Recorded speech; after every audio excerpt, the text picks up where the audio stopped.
Congratulations to the Chamber. Thank you for having me. This is incredibly important. I am Cheryl Cook-Kalio, and I'm running for the 16th Assembly District for a whole variety of reasons, but let me stick to education. I taught for decades government, AP US history. I served Senator Feinstein as a fellow.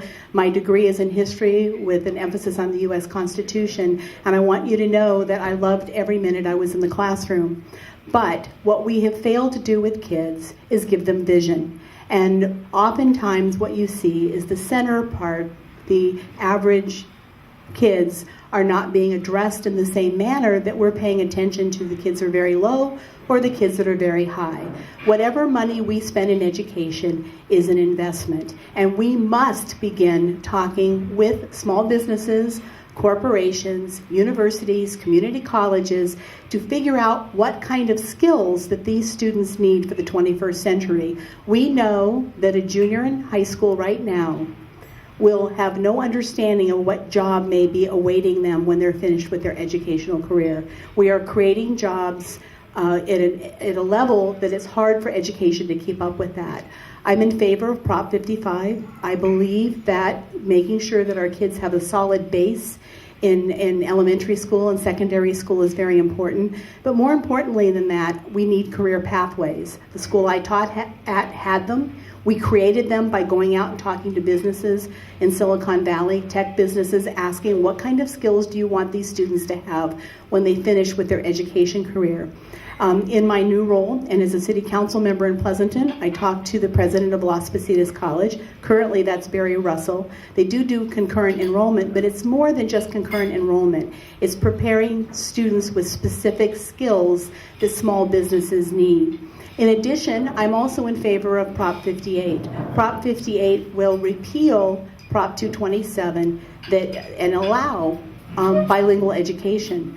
In my experience with students, multilingual students do way better in school, in community colleges, and in four-year universities than students who speak only one language. I know that myself. I went to language school in Mexico. None of my family speaks more than one language.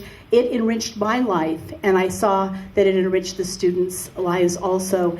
And then finally, the one thing that we need to do to help parents that are immigrants is ask them what they need. Kids who are immigrants into this area are having trouble, not because they don't want to succeed, not because they don't have vision, and really not because they're not smart, because they're brilliant, but their parents don't understand the educational system in this area. And just the conversation with the parents explaining to them what's important is crucial, and we should be doing that in every community throughout the state. I have a whole list of things that I would like to do as an assembly member. My experience in education, not just as a teacher, but as someone who has taught professional development and also taught students throughout the country, I think enables me to not only understand what we need to do, but how we need to do it. And the last thing I will say to you, thank you for the buzzer there, is that the crisis that we're approaching is 70% fewer people